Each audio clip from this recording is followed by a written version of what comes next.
Hey, what's up guys? MKBHD here. We're back, and yeah, you got me. I've been using the OnePlus 8 Pro daily for about 2 weeks now. And I gotta say, they did it. They finally did it. They just went ahead and made a flagship, like a bona fide, complete feeling flagship phone, finally. Now there are still a few snags, and I will nitpick about those because that's what you do in a phone that starts now at 900 bucks. But still, nevertheless, really happy to see them finally commit to something like this, and it's been a long time coming. So today, as you may have seen, OnePlus launched their newest, highest-end phone. It's the OnePlus 8 Pro, taking yet another step up in the ladder of their phones getting slightly more expensive every year. But alongside it, they also dropped the OnePlus 8, which is sort of more like a premium mid-range phone that starts at $699. So that will be its own separate video that'll come out later once I fully daily drive this phone, switch to it, give it that treatment.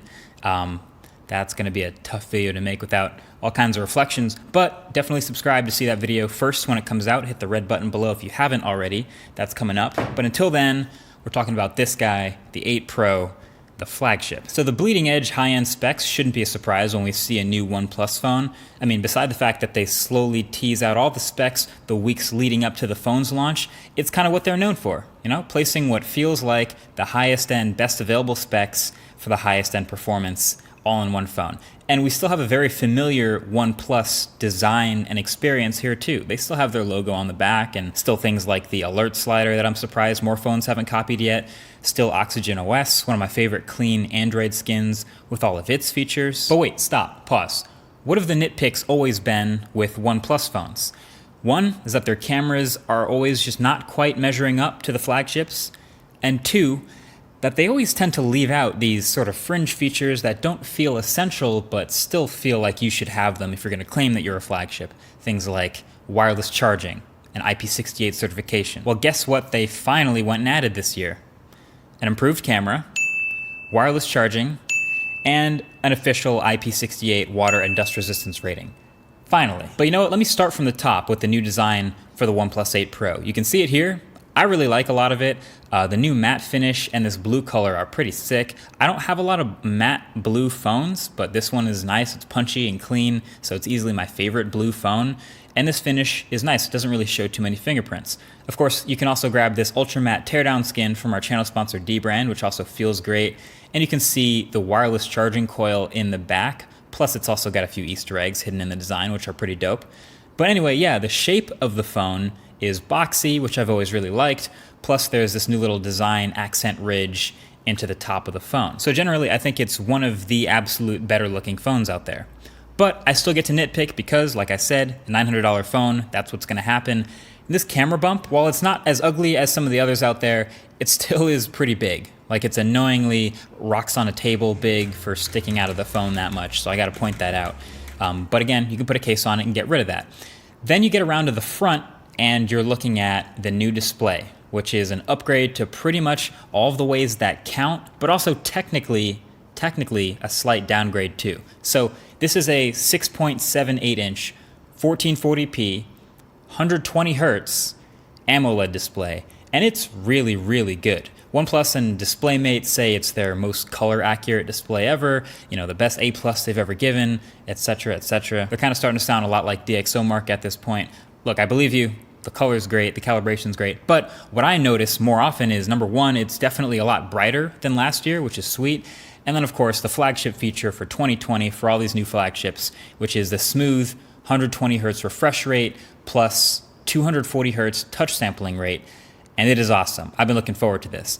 Couple specifics on it. One, yes, it does let you run both high refresh rate and high resolution at the same time. And that's exactly what I've been doing. 1440p at 120 hertz at the expense of battery, but you know, live your life. Then yes, it is technically a variable refresh rate. So even when you have it set to 120 hertz, just like last year, it will step down to 60 hertz occasionally when you're just sitting around not doing anything, or if you're on a home screen, or if you're in some app that won't use that, like Waze or Google Maps or Snapchat or a game or something. Then yes, there is still an optical fingerprint reader underneath that screen. It doesn't appear to be any bigger or faster, but still fairly reliable for me. And yes, the the edges are still curved over both sides. And this is my least favorite feature of this display. I still get accidental touches.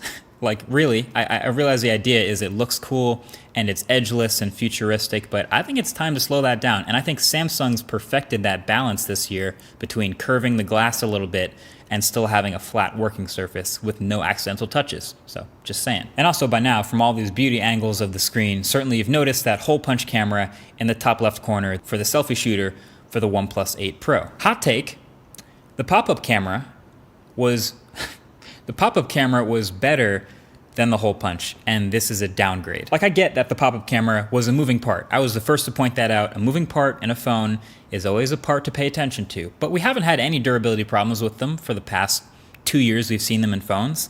And of course, having that part hidden inside allows you a fully uninterrupted screen with no hole punch, and when it closes down into the phone and you're not using it, it's blocked by the rest of the phone. So that's an added security benefit. So it seems like the pop-up camera was the way to go. So why did they remove the pop-up camera and change back to a hole punch? I don't know. Maybe to look a little bit more like the other flagships, maybe to save a little bit of money, maybe to guarantee the IP68 water certification, maybe just a little bit of all these things. Also, side note, I would like to see some of these phones offering 120 Hz screens also offer a 90 Hz mode in between 60 and 120. So we already know we can step down to 1080p to save battery life. I think it would be nice to be able to step down to 90 Hz to save battery life too. Just an idea. Some of the gaming phones have done this already, but I want to see more flagships doing it too. So there's a free idea. So all of the OnePlus 8's internal specs are high-end. Top-end, Snapdragon 865, 8 or 12 gigs of fast LPDDR5 RAM. It's that super fast UFS 3.0 storage. And the battery also gets an upgrade because on top of all that, it's a 5G capable phone with a 120 Hz big display. So you get a 4,510 milliamp hour battery. It's not the biggest battery in the world, but for me, it did just fine. Like I said, I've been using the phone with my high brightness, high GPS use at 1440p, 120 Hz, and I've been getting to the end of the day pretty comfortably. I could kill this phone in a day, and I've noticed that, but if I didn't want to, I would step down to 1080p, and I would save a lot of pixel pushing and a lot of battery, and that's a nice backup to have. Generally for me, I'm talking about like a 6-hour screen on time for this phone, 6.5 hours. If you want to reference back to other videos, that's really good. But also something to note is for me, the charging habits of your phone can change what you think of the battery. And OnePlus phones are known for having fast charging. This one's no exception. You still have their high-speed Warp Charge 30T, comes in the box. And that can get you from 0 to half battery in like 25 minutes. But what's new to this phone is wireless charging. Finally, OnePlus is putting the little charging coil behind the glass back and enabling wireless charging. And on top of all that, even better, it's fast wireless charging. So 30-watt wireless charging is what they're claiming and sharing with everyone, which is really nice. That's fast. That's going to top up from 0 to half battery in half an hour. But there's a catch. You only get fast 30-watt wireless charging with this phone with this exact brand new $70 OnePlus wireless charging stand. You need this accessory to get 30 watts wireless charging on this phone. And that's because it is not 30 watts of purely Qi wireless charging. So OnePlus has worked on this special high-end wireless charging tech, and to be fair, it works exactly as advertised. The stand is nice, it has some little quiet fans in there, and it does some special voltage and thermal management to get the peak 30 watts wireless charging out of it. But if you put another Qi-enabled phone on that wireless charger, it charges slower. And if you put the OnePlus 8 Pro on any other Qi wireless charger, it charges slower, because that tech was proprietary. So the OnePlus 8 Pro still supports regular Qi wireless charging, but only universally at 5 watts, which is pretty slow. It works, but it's pretty slow. So for me, I'm not gonna replace you can't see it, but I'm not gonna replace the wireless charger at my desk with the OnePlus one, because I have other Qi accessories like my AirPods Pro or my iPhone or literally any other Qi phone that I want to charge faster wirelessly. So I'm just going to stick to wired warp charging in the car and pretty much everywhere I need it. But at home, I have a Pixel stand at my desk, and I can just leave it there to slowly top up overnight and wake up with 100%. So I'm glad to have wireless charging, but there is that little snag. So then there are the cameras. Quad cameras on the back of this phone, and here are the numbers, which maybe mean less than ever these days, but it's a new 48 megapixel main camera with OIS. Then there's a 48 megapixel ultra wide with macro mode, which, fun fact, is the same sensor as the primary camera from the OnePlus 7 Pro. Then there's a 3x telephoto camera, and believe it or not, the fourth one is a 5 megapixel color filter camera. So that's your array. And I'll just go ahead and say it, the OnePlus 8 Pro is a flagship quality camera right in line with Galaxy S20 and Huawei P40, and just short of the Pixel and the iPhone. There, I said it. It's spitting out sharp 12 megapixel images with nice dynamic range and colors. A bit overexposed sometimes, that's where it misses, but generally, these are nice photos. Also, sorry in advance for slightly less outdoor photos. The whole shelter in place quarantine thing clearly means I also have less people subjects, but yeah, you can tell this is a confident, nice camera, no autofocus issues at all, especially when you give it some light, and even sometimes when you don't. It's nice. I like it. You are still going to get more fringing with close-up subjects. I take a lot of close-up subject photos, and that's the downside of a big 1/1.4 inch sensor. But again, that just seems like par for the course for flagship cameras right now. Big sensor, usually sharp photos, but get some fringing when your photos are close-up subjects. The night mode is pretty good, which is nice. Max zoom is 30x from that telephoto camera. I don't think it's very usable at 30x. It's barely passable. Galaxy S20 Ultra is still going to be the zoom champ for that sort of range, but hey, 10x is fine, and 3x is definitely usable.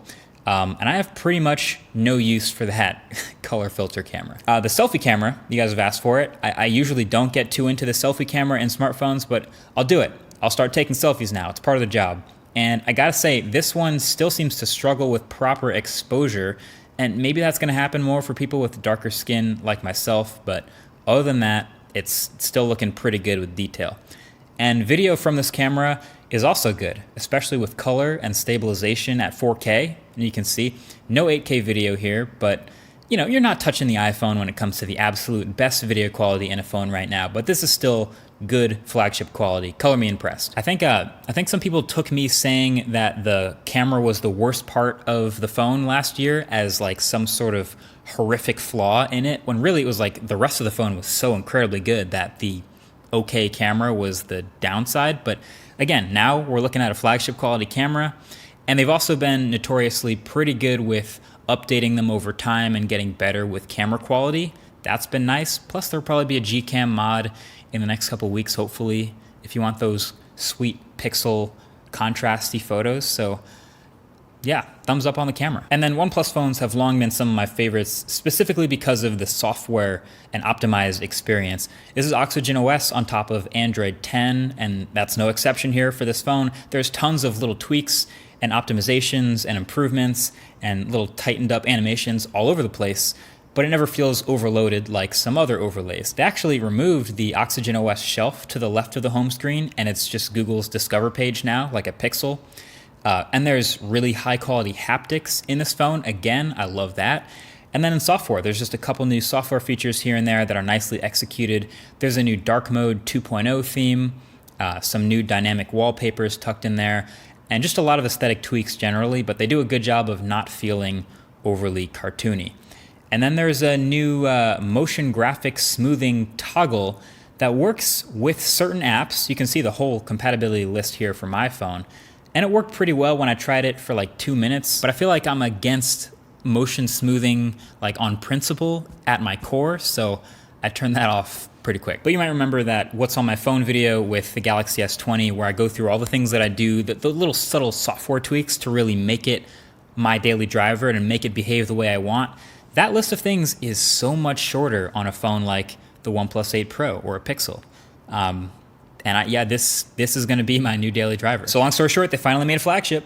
They finally did it. They're charging flagship money, and they're offering pretty much everything a flagship would in a bona fide, complete, kind of predictable feeling way, but still, it's what we were looking forward to. Matter of fact, let me put my predictions down for the OnePlus 8T Pro.